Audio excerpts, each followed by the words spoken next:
Welcome to the regiment. You're being deployed on an emergency basis. 71 came to me as a fully developed screenplay. It was like an early draft. And I was blown away by the material. The writer Gregory Burke, who'd written the Black Watch before. I'd never met him, I'd never seen any of his work. And I was just blown away by the quality of the script. It was visceral, muscular, exciting, but also so much humanity in it. And it trod the shade, you know, really walked that thin line. It was about engaged with the shades of grey and humanised everybody. And I really wanted to do it straight away.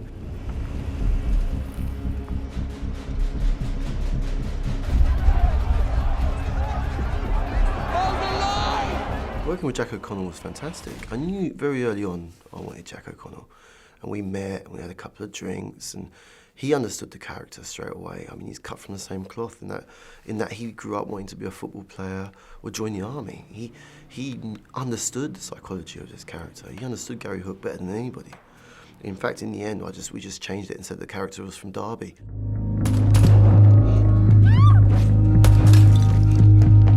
So we know where he's from, we know he's from Derby, and we know that he hasn't got any parents around, so he's trying to bring up his younger brother. So he's quite typical and quite standardised.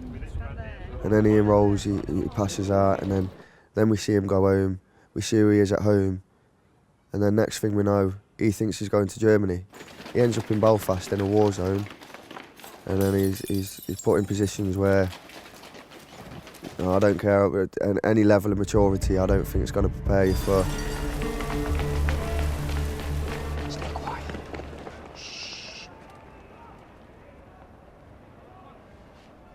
A soldier? A real soldier?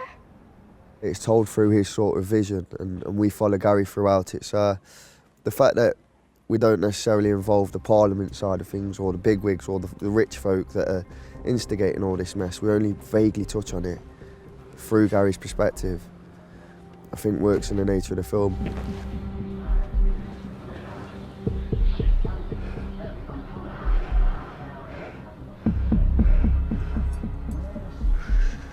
When I first read the screenplay by Gregory Burke, I was blown away by it, and lots of film references washed over me from my childhood. It made me think of films that I loved growing up, like The Warriors, Escape from New York, sort of Walter Hill, Carpenter movies. But then also at the same time, it made me think of films like The Battle of Algiers and what some of the earlier work of Paul Greengrass and Catherine Bigelow. Lots of things were washing over me. Like when I sort of washing over me is probably the wrong way to put it, but you know, lots of film references came to mind when I was reading it. Where is he? Tell me! Where's the soldier? I'll be fine. Promise you.